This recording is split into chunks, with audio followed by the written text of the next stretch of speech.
Routier, Fact or Fiction, Fact and Fiction. Separating the Truth from the Lies in the Darlie Routier Trial, written by Mary Moody years ago. You can find it at www.darlieroutierfactandfiction.com. We've been through the introduction, the who's who, the Routier statements, the arrest warrant, author Barbara Davis, fingerprints on the knife, the wine rack, the towel, blood on Devin's shirt, bloody towels, the carpet impression, the carpet fibers, and now we're at myth 8, Bevel's demonstration. Supporter claim is Bevel's demonstration regarding Tom Bevel, blood spatter expert. Bevel's demonstration regarding the blood in the utility room floor is not based on science and therefore should not have been allowed. Darlie said the intruder threw the butcher knife down in the entrance to the utility room. She picked it up, then walked back through the kitchen, placing the knife on the kitchen counter. The bar.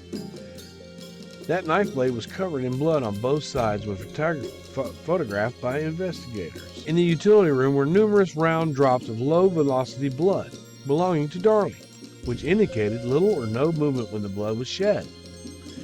What struck Bevel and other investigators as extremely odd, though, was that none of the blood was cast off or spattered, as would be expected if a knife had been dropped or thrown on the floor. He considered the possibility that the knife tip may have struck in the floor, but after getting down on his hands and knees, could find no evidence of a tip impact on the linoleum. After a visual inspection and a review of the case documents, Tom Bevel's opinion was that the round blood drops on the floor were completely inconsistent with Darlie's story. Bevel took whole human blood and, using the same butcher knife, ensured that the blade was covered as it was in the crime scene photos, and as it was when Lynch received it. He then simply either dropped or tossed the knife from approximately waist level while running or walking. Greg Davis. When you dropped it, did the knife bounce off the linoleum and then land in the second location? Tom Bevel. Yes, each and every time it bounced. And each and every time the results were basically the same. There are two different types of pattern. One of them is linear. Both were from the knife originally hit, as well as where it ultimately comes to rest.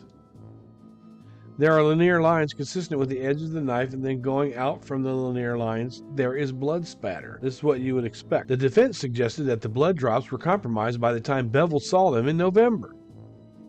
But that is not supported by testimony. Cron and Lynch saw the floor early on the morning of June 6th. Davis. The type of blood that you saw, was it consistent or inconsistent with a knife having been thrown or dropped on that floor? Cron. Inconsistent. The drops were slow moving or low velocity drops. There was no cast off blood. A slow moving individual left those drops. That's one expert. Davis. Is there any blood evidence consistent with the blood soaked knife having been dropped? Lynch. No, sir, there isn't. You'd expect to see some kind of spatter when there is where the knife had hit. This is expert number 2. Incidentally, Darlie's blood drops in front of the sink and the wine rack were also low-velocity drops, almost perfectly round, and consistent with a slow-moving individual.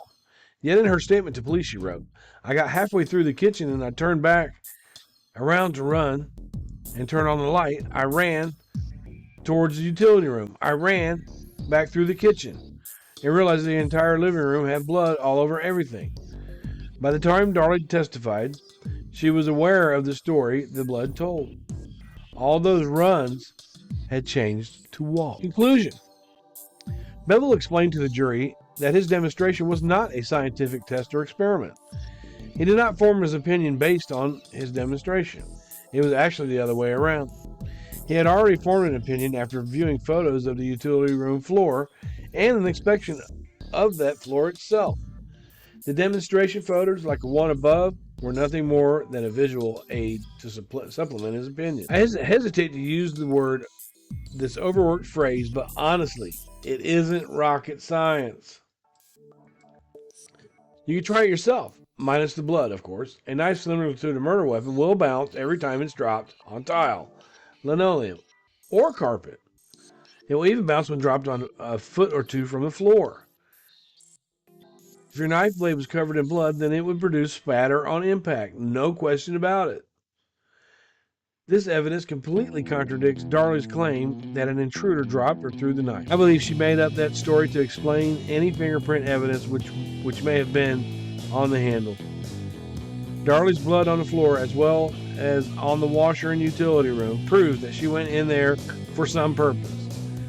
Perhaps to unlatch the door leading into the garage to suggest an intruder. It should be noted that Darlie insisted she did not go into the utility room that night.